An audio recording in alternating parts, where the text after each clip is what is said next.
Gracias por continuar con nosotros y en este momento vamos a conversar con un abogado con especialidad en criminalística y ex jefe de la policía en el año 2005-2007, el general Bernardo Santana Páez con nosotros. General, hola, bienvenido, un placer tenerle aquí con nosotros. Gracias por invitarme, su orden siempre.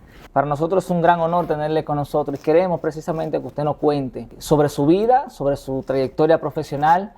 ¿Cómo llegó usted a la Policía Nacional? ¿Cómo se hizo policía en principio? Bueno, siempre yo soñé con ser policía, porque mi pueblo, en Miches, yo nací en El Ceibo, pero me crié en Miches. Y entonces en Miches había un cuartel de la policía y yo era limpiabota de la policía. Entonces yo crecí como con esa ilusión de ser policía. Mi madre no quería que yo fuera policía, quería que fuera como un empresario y gestionó un empleo para mí en la Sociedad Industrial Dominicana, en La Manicera.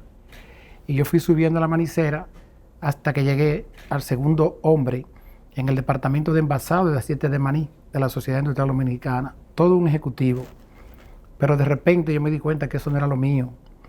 Y entonces pedí un permiso a la fábrica y me fui a la escuela de cadetes de la policía y me inscribí para ingresar, cogí los exámenes, lo pasé, pero no me llamaron como cadete. Y entonces yo opté ya con quedarme como raso. En ese tiempo no se usaba, no empezaba como raso, sino como conscripto, un rango menos que raso.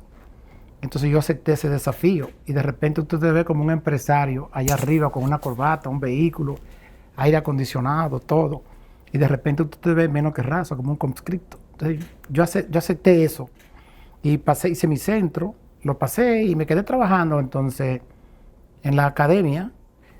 Y entonces vino un oficial de la Policía de Puerto Rico que se llamaba Cruz Manuel Rivera Figuereo a trabajar y quería 5 escribientes. Lo hicieron un examen y a ver con cuál se quedaba y se quedó conmigo.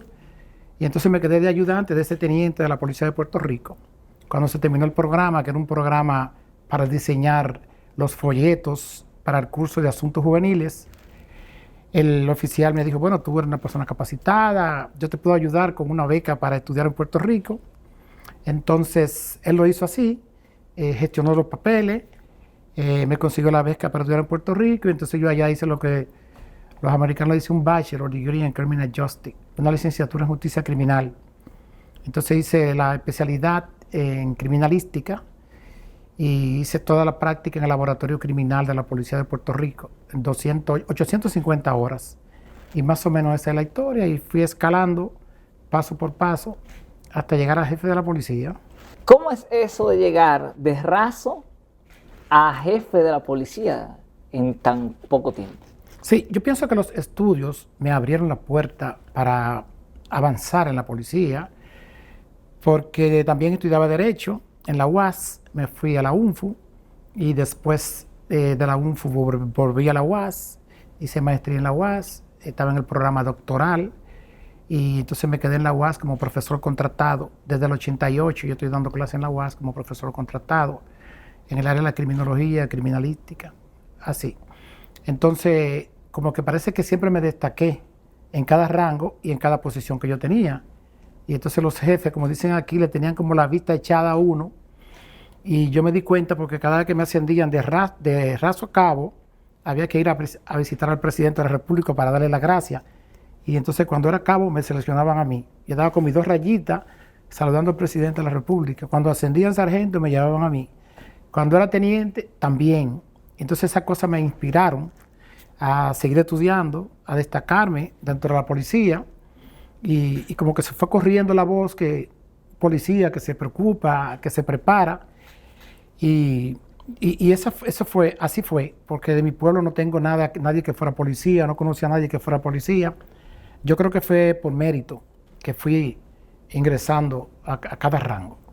En general, sabemos de su vasta formación en el área de la criminalística. Cuéntanos de eso. Usted llegó a visitar varios países en su formación. Sí. Alemania, Bélgica, Austria, Corea, Taiwán. Sí, Estados Unidos, México, El Salvador, Honduras. Y siempre estudié con el Departamento de Justicia de los Estados Unidos. Desde teniente, yo fui haciendo, cada vez que había curso aquí de eso, con el Departamento de Justicia de Estados Unidos, un curso con el FBI, otro con la aduana, otro con el Servicio Secreto de Estados Unidos. Esos cursos llegan a las embajadas, los mandan a la policía y siempre me seleccionaban. Yo estudié mucho en España también, y usted sabe que España en el 78 asumió un modelo de Estado social y democrático de derecho.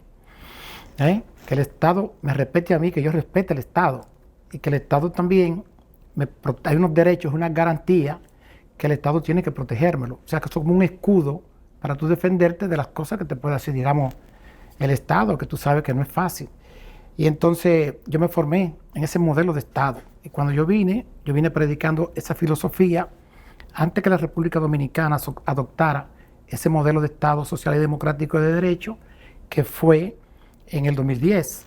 Y ya yo venía del 2005 formando los policías, adiestrándolos. Los policías no se entrenan los músculos, se adiestran, los fui adiestrando, dándole una formación para un policía respetuoso de los derechos fundamentales y que estuviera consciente de que él brindaba un servicio de protección a los ciudadanos.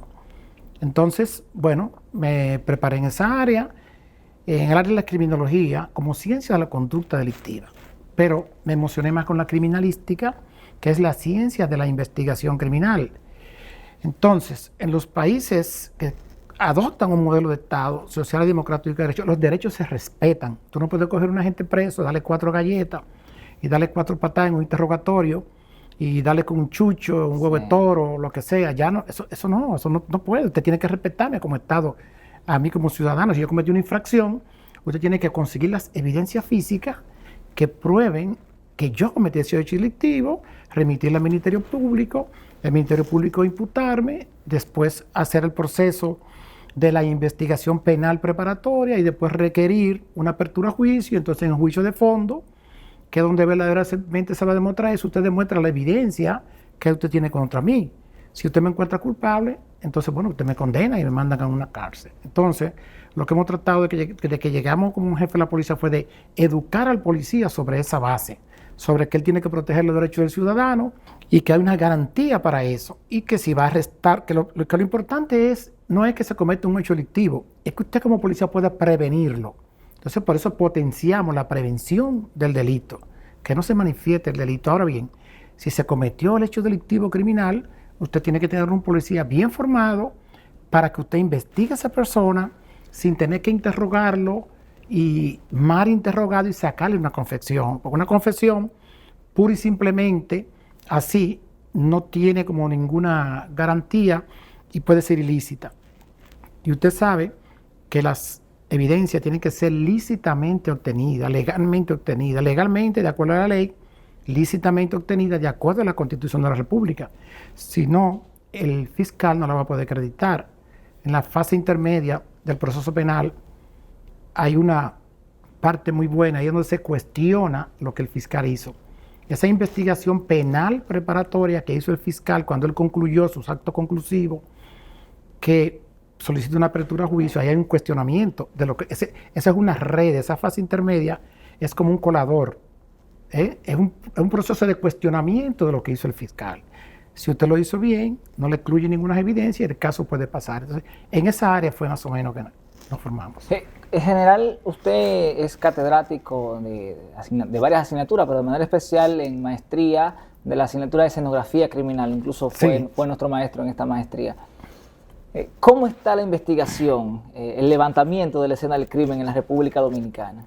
Mira, los países cuando salen de la dictadura coge mucho tiempo, como dice, en hacer ese crossover, como hacer ese cambio de una dictadura a una democracia.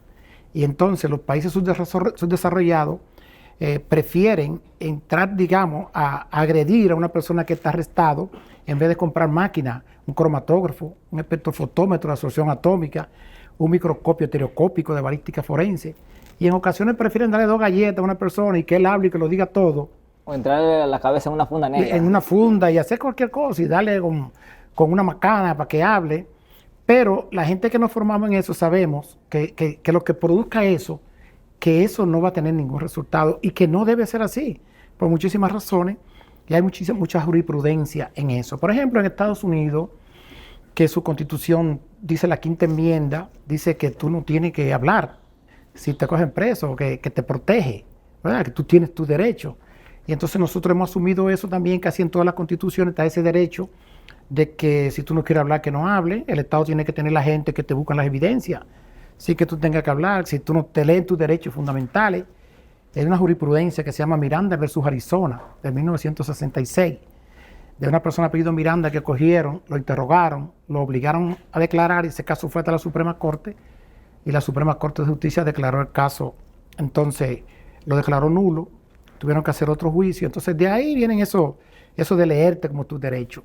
Independientemente, eso está en el Código Procesal Penal de nosotros también, que tiene que decirte cuáles son tus derechos. Cuando fui jefe de policía, eduqué para que cuando te retaran, que te leyeran tus derechos también. Porque digamos que tú le quitaste la vida a una persona, si tú quieres hablar, no hable. La policía tiene la capacidad para demostrarte eso. El Estado tiene que tener la capacidad de buscar las evidencias para demostrártelo. Finalmente, si tú haces una buena investigación, la persona no tiene que decir nada, no tiene que hablar. Él va a colaborar porque ve que tú conseguiste todas las evidencias. A mí particularmente me tocó hacer investigaciones de casos muy complejos y yo por un pelo sabía de quién era la persona. Por la huella de los zapatos sabíamos quién era. Por las huellas digitales sabíamos quién era. Inclusive había personas fallecidas que no tenían ningún tipo de documento y por las huellas digitales tú lo identificabas porque tenían archivos en la policía o en otras instituciones. O sea que las investigaciones pueden ser complejas, pero tú le puedes llegar. Como decimos nosotros, no hay que humillar a una persona ni, digamos, violarle su dignidad. Yo creo mucho en el respeto a la dignidad del ser humano, por lo que tú eres, un ser humano digno, y eso hay que respetárselo. Entonces yo fui director del Instituto de Dignidad Humana, y sobre esa base gira el Estado de Derecho, en respetarte, en respetar tus derechos, en respetar tu dignidad de ser humano. Esa es la base prácticamente del Estado de Derecho, que el Estado te respete y que tú respetes el Estado. Correcto. General, cuando usted fue jefe de la policía, vimos que usted intentó implementar un estilo diferente de lo que tenía que ver con la investigación, incluyendo un vehículo, que estilo de Estados Unidos, que el vehículo llegaba Sí. Con todos los equipos.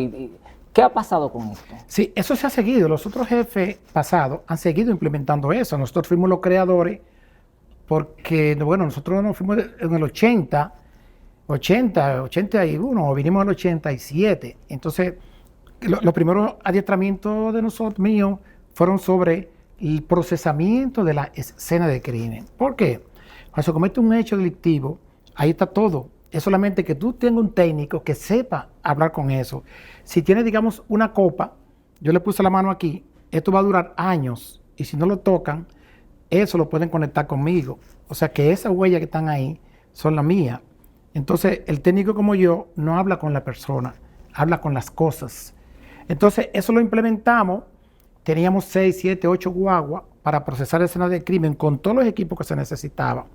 Regularmente la cinta amarilla para aislar la escena de crimen, muchas veces no la pone el técnico, aunque la tenga en su equipo.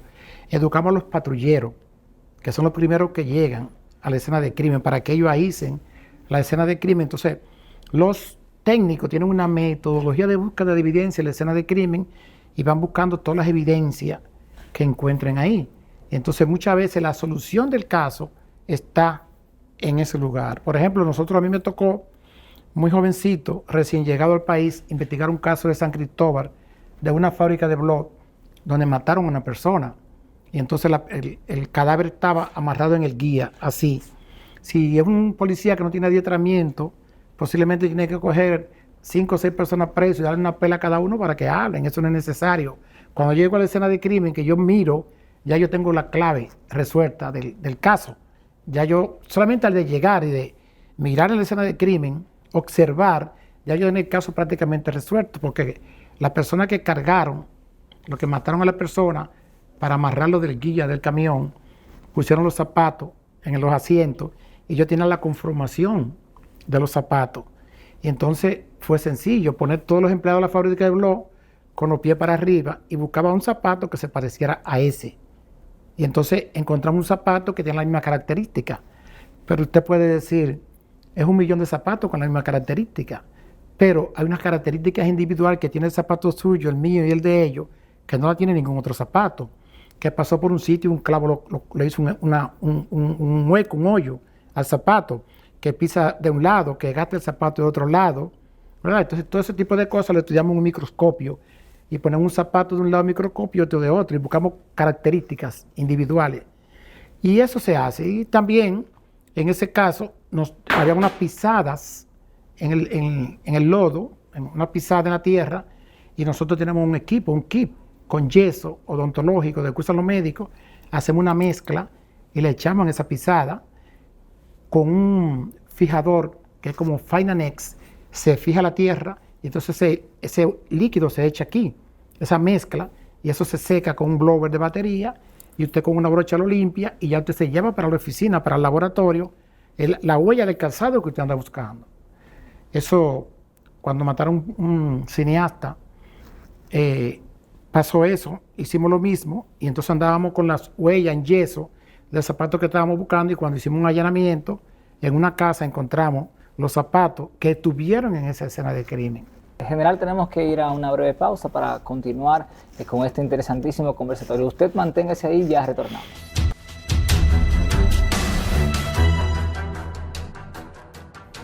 Gracias por continuar con nosotros y estamos conversando con el general Bernardo Santana Páez, director de la Policía Nacional en el año 2005-2007 y un experto en el área de la criminalística.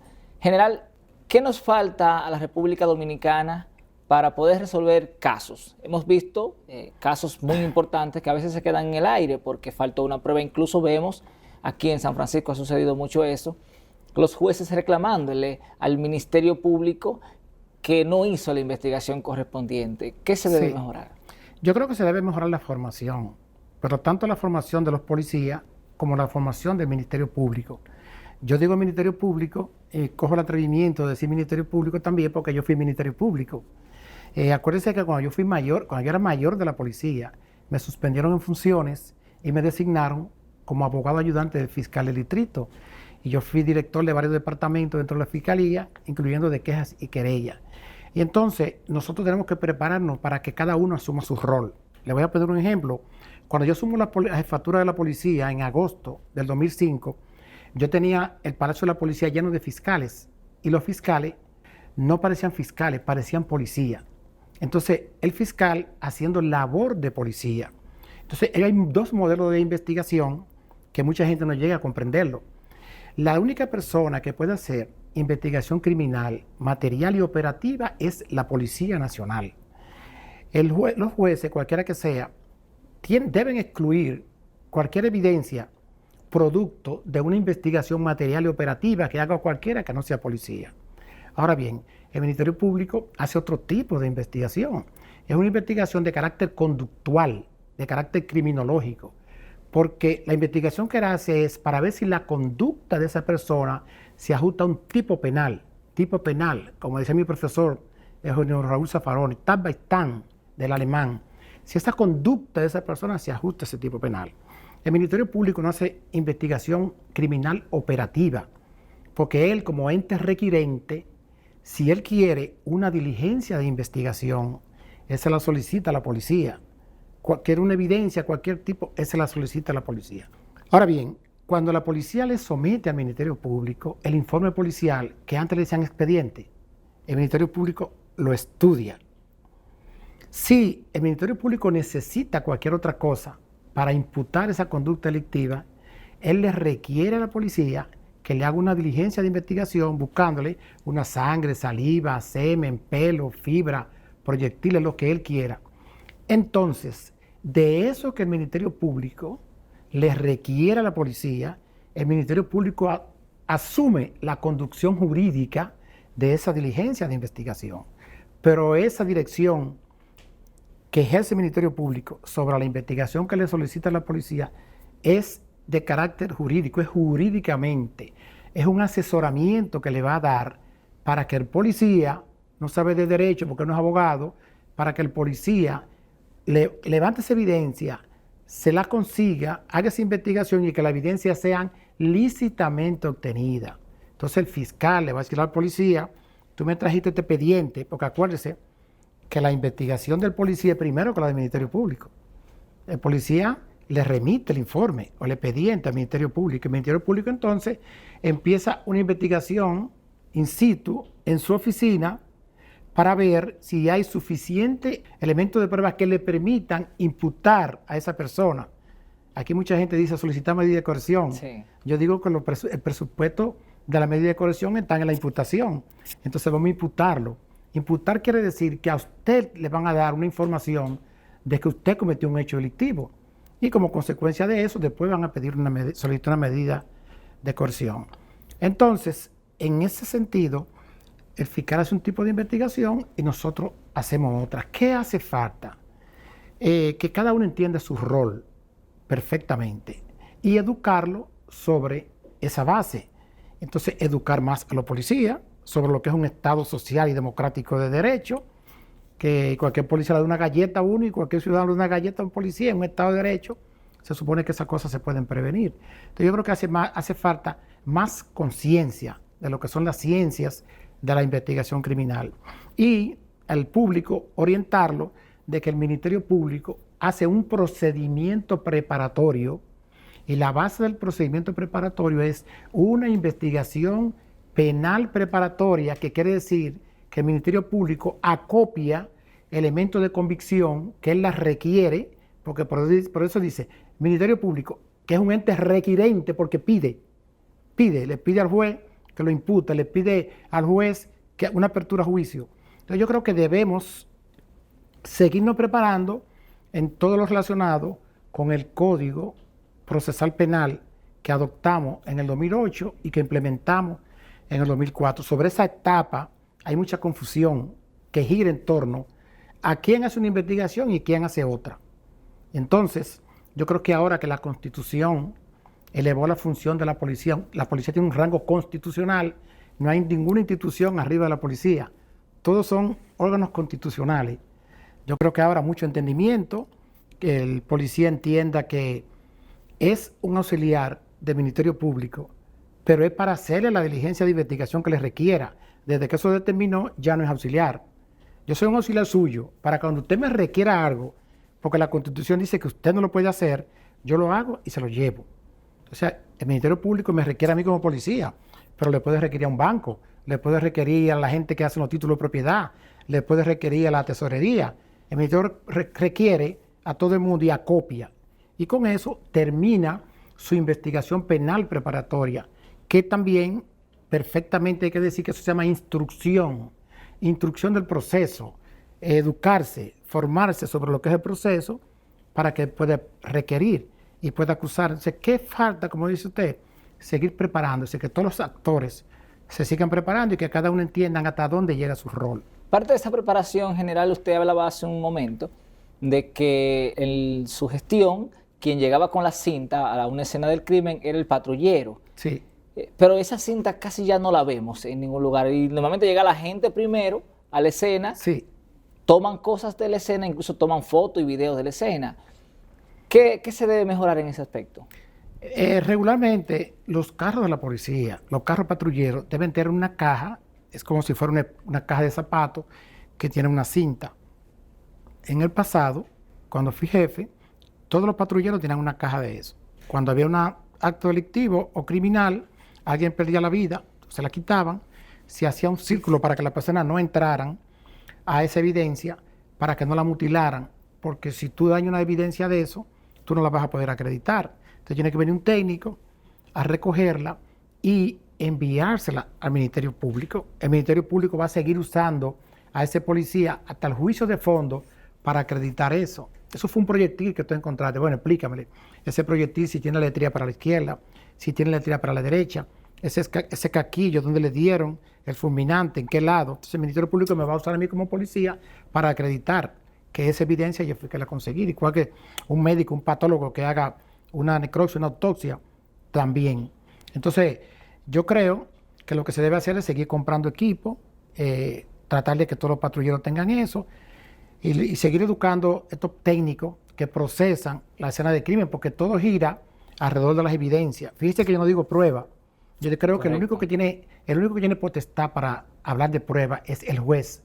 Pero es cuando asciende a esa evidencia, a rango de prueba, después que eso se discute en ese proceso contradictorio, ¿verdad? Después que se practican esa prueba, ya en el juicio de fondo, el juez es el único que tiene calidad para hablar de prueba cuando plasma eso. Fíjense que en los países avanzados no dicen prueba, dicen evidencia, pero nosotros tenemos toda esa nomenclatura todavía francesa en la cabeza y nosotros seguimos diciendo prueba, nosotros decimos evidencia regularmente. Correcto, general. Ahora mismo estamos viendo un ánimo de renovación de la policía, ¿verdad? Que lo está llevando a cabo el presidente Luis Abinader, con una asesoría de una persona española. ¿Cómo va este proceso? ¿Cuál es su opinión al respecto? Yo creo que ellos van avanzando, tienen 3 años en eso, y yo creo que no es fácil trabajar en eso de una reforma policial. Esos son procesos que duran entre 5 y 10 años. Es muy difícil. Muchas veces se están haciendo muchas cosas y la gente no lo ven. Yo creo que están trabajando en el rediseño curricular. Siempre hay que trabajar en ese. Nosotros trabajamos en el rediseño curricular con la Universidad Autónoma de Santo Domingo, con unas universidades extranjeras y unos asesores colombianos que tienen mucha experiencia en temas de policía. Pero eso se revisa cada 4 años. Cada 5 años hay que trabajar en eso. Ellos están trabajando. Ellos me invitaron cuando vino unos técnicos, cuando vino Giuliani, en ese proceso, ellos me invitaron y yo creo que no me invitaron más porque yo dije que no, que Giuliani no me gustaba, que me gustaba el que hizo el trabajo, que fue Bratton, que era el policía. Porque Giuliani era un político, Giuliani era el síndico, Giuliani era el alcalde. Y yo dije en la reunión, pero vamos a traer a Bratton, que era el policía, además que era amigo mío. Y entonces me hubiera gustado que hubiera trabajado en eso, esta gente que son policías, que saben cómo se trabaja con eso. Pero bueno, yo creo que están trabajando en eso y uno sabe lo que se entera por los periódicos, que regularmente ahí nos invitaron en la primera fase ningún policía, trabajaron con los policías que estaban adentro, que igual da lo mismo porque son muy preparados. Yo creo que no les faltó técnico ni les faltó asesoramiento. El Estado prácticamente lo puede todo. Ya se habla incluso de un cambio del color de uniforme de la policía. ¿Entiende usted que el uniforme tiene que ver con la conducta del policía? Sí. Lo que pasa es que el uniforme de nosotros es un uniforme gris de tiempos de la dictadura y nosotros siempre, nunca había presupuesto para eso, hemos abogado porque ese uniforme se cambia también. Hay un color universal de los policías que es un azul oscuro con azul claro, un azulito. Y acuérdese que la ropa de policía en el mundo entero es muy importante porque lo que usted busca como Estado, como jefe de policía en materia de persecución del delito es prevenirlo primero. Es más barato prevenirlo. Investigarlo es más caro. Usted mover ese cuerpo policial, ese cuerpo de investigadores, ese cuerpo de fiscales, ese cuerpo de justicia para llevar un caso. Entonces, el uniforme de policía, cuando usted ve policía, usted le crea una percepción de seguridad objetiva, porque usted vio a los policías. Eso es importante. Pero la más importante es la percepción de seguridad subjetiva, que le pregunten a usted si usted se siente seguro. Correcto. ¿Usted se siente seguro? Sí, yo me siento seguro, pero eso usted lo hace porque usted ve el uniforme policial. Si de repente usted ve un policía vestido de militar, eso le causa una distorsión, porque usted dice, bueno, ¿es militar o es policía? Por eso siempre es abogado, porque los policías estén vestidos de policía. General, tenemos que hacer una breve pausa para continuar con, ¿verdad? Y venir con la parte final de esta entrevista. Usted manténgase ahí y ya regresamos. Gracias por continuar con nosotros y estamos conversando con el general Bernardo Santana Páez, director de la Policía Nacional año 2005-2007. General, en esa etapa en la que usted estuvo al frente de la Policía Nacional, evidentemente no teníamos tanta tecnología como la que tenemos en el día de hoy. ¿Qué hizo usted para reducir la criminalidad? Bueno, cuando nosotros llegamos a la policía en el 2005, nosotros encontramos una manifestación delictiva, unas estadísticas demasiado altas de hechos delictivos cometidos. En la República Dominicana teníamos 25.8 homicidios por cada 100.000 habitantes. Era una de las más altas de América. Eso a nivel nacional. Y en la capital, en el Distrito Nacional, teníamos 40 homicidios por cada 100.000 habitantes. Igual que en Honduras y en El Salvador, igual que cualquier país de eso. Entonces, afortunadamente nosotros llegamos con estudios en la mano que se habían hecho y el indicador más peligroso que nosotros teníamos, o más delicado, era el que decía que el 16% de los crímenes los cometían los policías. Eso es un escándalo. 16% de los crímenes los cometían los policías en esos barrios de la zona norte del Distrito Nacional, Entonces nosotros empezamos a trabajar con los policías, empezó a trabajar la inteligencia con esos policías, a localizarlo, a hacerle pruebas antidoping, a investigarlo, a sancionarlo, lo que había que sancionar disciplinariamente, a someterlo a la acción de la justicia, aproximadamente 752 policías, entre cancelados y sometidos a la acción de la justicia. Fuimos adiestrando los policías que llevábamos a los barrios y entonces la situación fue cambiando. Entonces, ¿qué hicimos? Implementar un sistema de patrullaje preventivo en vehículos. Nosotros decimos vehículos de 4 ruedas, vehículos de 2 ruedas y patrullaje a pie. Entonces fuimos dando unos seminarios para la comunidad, para la junta de vecinos, y fuimos acercando a la policía a la comunidad. Entonces fuimos supervisando eso, inspeccionando eso, hasta que pudimos crear unos niveles de confianza en el pueblo, y así fuimos bajando el índice de criminalidad. De 25 homicidios por cada 100.000 habitantes, de 40 en el Distrito Nacional, solamente en un año lo bajamos a 17.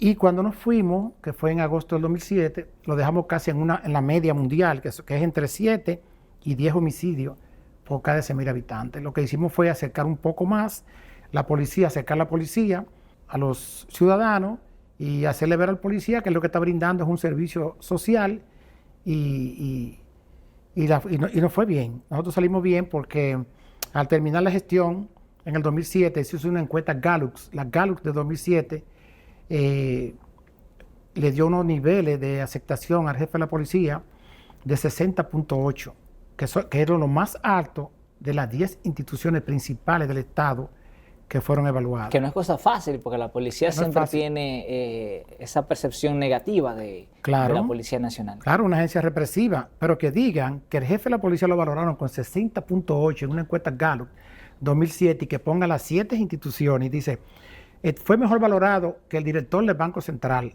de la República Dominicana, que el presidente del Senado, que la Cámara de Cuentas, que los senadores, que los diputados. Y entonces me acuerdo que el Senado me citó y me hizo un reconocimiento por eso. O sea que salimos de la gestión y salimos bien valorados. Primera vez que una agencia del Estado, que es una agencia represiva, sale en una encuesta con una tan alta valoración. Igual, los programas que nosotros aplicamos, tener una aceptación en la capital, en el Distrito Nacional, de un 75% y digamos en la zona del Cibao de un 93%. Y bajamos el índice de criminalidad, controlamos eso, bajamos los intercambios de disparos, las personas muriendo a manos de los policías, y creo que se hizo una gestión bien, y esa gestión entonces nosotros estamos contándola ahora a través de Twitter y a través del canal de YouTube. La estamos poniendo ahí para la nueva generación de policías que vean cómo nosotros la hicimos, a ver qué le puede servir de eso. General, los policías no pueden votar y normalmente no le permiten hablar. Prácticamente no tienen ese derecho fundamental de la expresión y de difusión del pensamiento. ¿Cree usted que ya debería llegar el momento en que los policías puedan votar y que puedan expresarse de manera pública? Sí, yo creo que sí. Yo creo que en cualquier momento que se haga una modificación a la Constitución de la República se pueden hacer esos cambios. Lo que pasa es que la policía, no en el mundo entero, sino en Sudamérica, con aquello de la Guerra Fría, los policías tuvieron participación en muchos hechos que tenían mucho repudio de la comunidad nacional e internacional. Los policías se metieron en muchas situaciones, cuando Allende, en Honduras, en El Salvador, en Guatemala, y siempre hubo como que la gente no le tenían confianza a la policía. Y entonces ahora si la ponen a votar, imagínese usted. Pero yo creo que nosotros hemos avanzado mucho. Eso es un derecho fundamental en la Constitución de todos los países. Y por ejemplo en Estados Unidos los policías votan. En muchísimos países ya de Sudamérica. Creo que en 7 o 8 países que los policías todavía no votan. En Estados Unidos no votan. Lo que no se les puede permitir en la ley es que hagan campaña política, que participen en ese tipo de activismo político. Pero que vayan y depositen su voto, sí. Eso es un derecho fundamental que yo creo que en cualquier momento que haya una modificación, algunos cambios en la Constitución, quizás lo pueden restituir, porque lo han hecho casi todos los países. En general, existe la percepción de que hay una altos niveles de delincuencia en la República Dominicana, incluso lo que tiene que ver con el narcotráfico. Vemos que se están incautando grandes cantidades de droga en la República Dominicana. ¿Cómo trabajar en la reducción? Usted que tiene bastante experiencia y que ha hablado ya de reducción de criminalidad, ¿cómo enfrentar en estos tiempos de ahora que están tan avanzados y tienen tanta tecnología los delincuentes, tanto con la criminalidad general como con el crimen organizado, especialmente con el narcotráfico? Sí, el crimen organizado es una industria, es una institución. Sí. Por eso se llama crimen organizado. Tienen de todo, pero yo pienso que hay una generación de jóvenes, te digo de la Dirección Nacional de Control de Drogas, que tengo tiempo, que no voy a esa institución, pero que yo sí puedo hablar, porque yo fui de los fundadores de esa institución. Yo fui el primer policía que llegó a la avenida Máximo Gómez, esquina México, donde está la Dirección Nacional de Control de Drogas, porque yo fui el primer director de la Academia de Control de Drogas de la República Dominicana. Y yo fui que me encargué en esa primera fase de formar en la técnica moderna de investigación criminal a los primeros agentes de la Policía y las Fuerzas Armadas que estaban ahí en la Dirección Nacional de Control de Drogas. Yo creo que hay una juventud, hay unos jóvenes, militares y policías que están trabajando y están haciendo su papel. Usted ve la cantidad de drogas que esta gente coge, hay mucha demanda fuera de aquí en eso, y eso es un negocio, oferta y demanda. Lo que el Estado tiene que tener la capacidad de prevenirlo. Si no se pudo prevenir, investigarlo y someterlo a la acción de la justicia. Y yo creo que eso están haciendo las autoridades. Sobre la criminalidad en sentido general, el sicariato, los robos, los atracos, la violencia incluso social, ¿qué se puede hacer? Con la violencia, muchas veces se le escapa a la policía incidir en muchos niveles de violencia, porque hay una violencia, por ejemplo, intrafamiliar, y son crímenes de alto impacto. Cuando, digamos, le quitan la vida a una señora, sí, ese es un crimen de alto impacto, pero es una violencia intrafamiliar. El tipo se forma una idea, se llama iter criminis, el camino del crimen, la formación de una idea criminal. Él piensa que va a matar, le va a quitar la vida a esta persona. Él no se lo dice a nadie, eso no se puede prevenir, y le quita la vida a esa persona. El que es jefe de la policía se preocupa, le sube el índice de criminalidad y le crea una burbuja grande. Yo tuve esa experiencia como jefe de la policía. Yo tenía el país completamente controlado, pero en Santiago unos delincuentes le quitaron la vida a una joven que se llamaba Vanessa. Vanessa. Un caso muy sonoro, por un teléfono. Y entonces casi se cae el país, porque nada más se hablaba de este tema, y entonces uno como jefe de policía dice, bueno, ayer yo tenía el país totalmente controlado. Entonces eso es un crimen de alto impacto. Entonces, ¿qué tenía el Estado para responder a eso? Un cuerpo de policía preparado, se fue con la tecnología, se fue con los equipos, y desde la escena de crimen, ya los policías, y en ese tiempo que había metido en tecnología, desde la escena de crimen ya la policía sabía por dónde iban circulando con el teléfono que tenía la joven, lo que se lo quitaron. Y se fue dando seguimiento hasta que se llegó a un taller, se llegó a un sitio donde estaba el celular, se consiguió el celular y el joven detenido dijo todas las cosas como fueran. El Estado tiene que tener los equipos para investigar eso y los recursos humanos también bien formados para hacer esos niveles de investigación.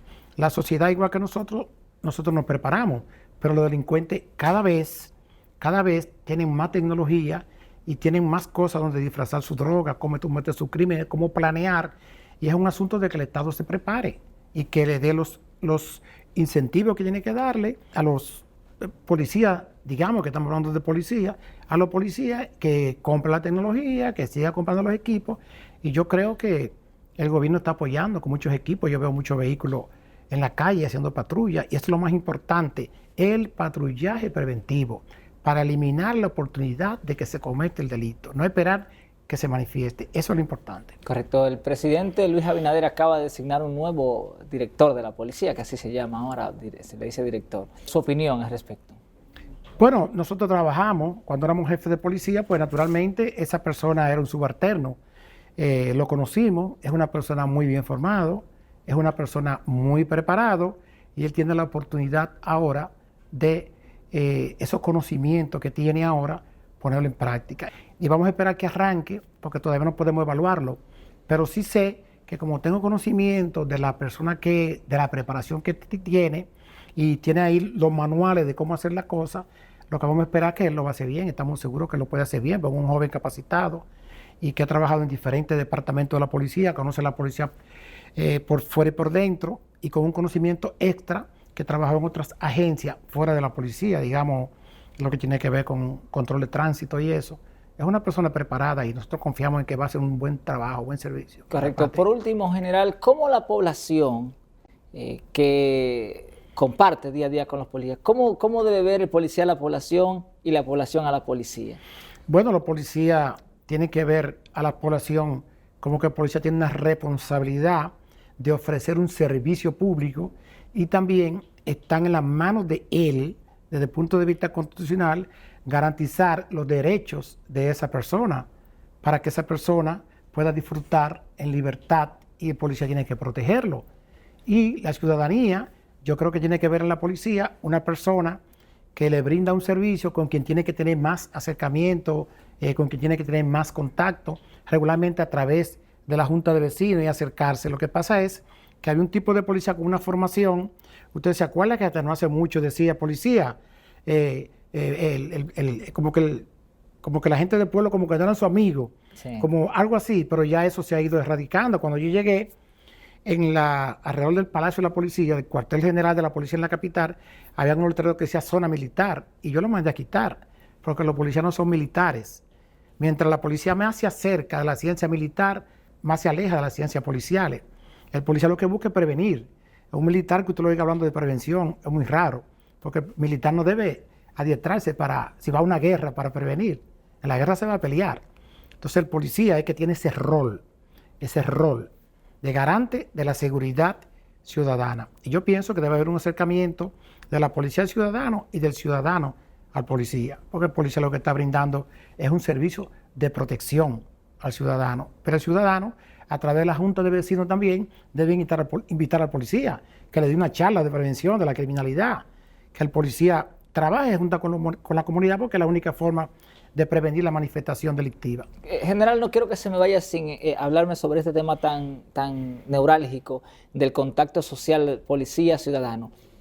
Cuando un policía sale de la academia o es abogado, ya tiene ciertos niveles de formación importante, está en los niveles más altos de la policía, es decir, no está en la calle patrullando. Normalmente quien está patrullando es el policía de menos conocimiento y hemos visto muchos encontronazos, exceso de los ciudadanos en contra de la policía, exceso de policías en contra de ciudadanos. ¿Cómo mejorar esta parte? Esa es la única manera que tiene para mejorar eso es a través de la educación.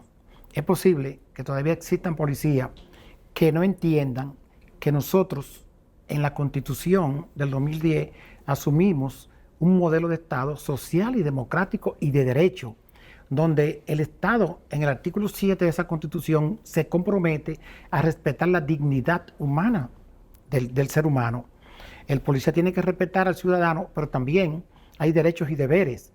El primer deber es respetar la Constitución, las leyes y respetar a las autoridades. Los ciudadanos tienen también que respetar porque son autoridades, pero también los policías, pero los ciudadanos también respetar a las autoridades. Yo creo que la mejor forma de hacer eso es cada día educando más a los policías, porque posiblemente tú le preguntas a algún policía y no sabe que nosotros tenemos ese modelo de Estado y cree que tenemos un modelo de Estado anterior que está más ligado a la protección quizás de los derechos del jefe de Estado, de la dictadura, del fascismo y de todo ese tipo de cosas. Y todos estos instrumentos del Estado están al servicio del ciudadano. El Estado está para proteger al ciudadano y garantizarle sus derechos de circulación. Pero posiblemente hay muchos policías que no están formados. Por eso es que se hace reforma curricular y por eso es que dice la ley de la policía que es continua la educación en la policía. Correcto, general, muchísimas gracias por haber compartido con nosotros en este programa Punto de Vista. Un mensaje final a la sociedad que lo está mirando. Bueno, muchísimas gracias por invitarme, por ejemplo, aquí en San Francisco de Macorís, que yo quiero mucho esta provincia porque los dos hijos que tengo son hijos de una señora de aquí, de San Francisco de Macorís, de la calle ancha, como decían antes, de la Avenida Libertad. La Avenida Libertad. Pues yo creo que esta ciudad, aquí lo están haciendo bien, yo veo que aquí esta ciudad está tranquila, yo veo que está en paz, no hay una manifestación delictiva tan grande con relación a otra provincia que había, porque antes cuando decían San Francisco uno pensaba en Candela Pura, sí. Y sin embargo eso como que hay mayor integración ahora entre la policía y la comunidad, y eso es bueno, y yo veo policía dictando charlas con la junta de vecinos, veo más en los medios de comunicación desde la capital, porque siempre tiro el ojo para acá, porque mis hijos son de aquí. Correcto. Y veo más como que está habiendo más integración. Incluyendo las huelgas general, que antes, cuando se hablaba de una huelga en San Francisco de Macorís, era un enfrentamiento constante entre policías y manifestantes, y las últimas huelgas que hemos tenido, todo transcurre totalmente en paz. Claro que sí, pero antes tenía un componente político, pues San Francisco de Macorís es un pueblo aguerrido. Correcto. Y antes había unos componentes políticos que han ido desapareciendo. Y entonces ya, por ejemplo, cuando hacen yo he visto que aquí, por ejemplo, hace huelga, y no he visto esa manifestación que habían en otros años, como de una violencia tan grande. Y eso es bien. Yo creo un mensaje pudiera ser que hay que romper el hielo, hay que seguirse acercando a la policía, a los ciudadanos a la policía, y la policía al ciudadano, diciéndole: yo te estoy brindando un servicio para protegerte. Y la forma buena de hacerla es a través de la Junta de Vecinos, que invitan a los policías. La policía tiene una cantera de abogados y de jóvenes que dominan diferentes áreas de la ciencia, y yo creo que lo pueden usar a través de los clubes para que le den charla, y viceversa, la gente de la sociedad que tiene esos conocimientos, que son como un think tank, que vayan a darle conferencia a los policías también. Yo pienso que mi jefatura estábamos abiertos a eso, y yo creo que ahora se sigue abierto a esto, y con esta nueva jefatura que también tiene esa mentalidad un poco más abierta, yo sé que eso va a seguir mejorando. Así es. Bueno, muchísimas gracias, general, por haber estado con nosotros en su programa Punto de Vista. Hemos conversado con el general Bernardo Santana Páez, abogado, especialista en criminalística y criminólogo también, ex director de la policía en el año 2005-2007, considerado uno de los primeros criminalistas especiales de la República Dominicana. Usted manténgase ahí y ya retornamos.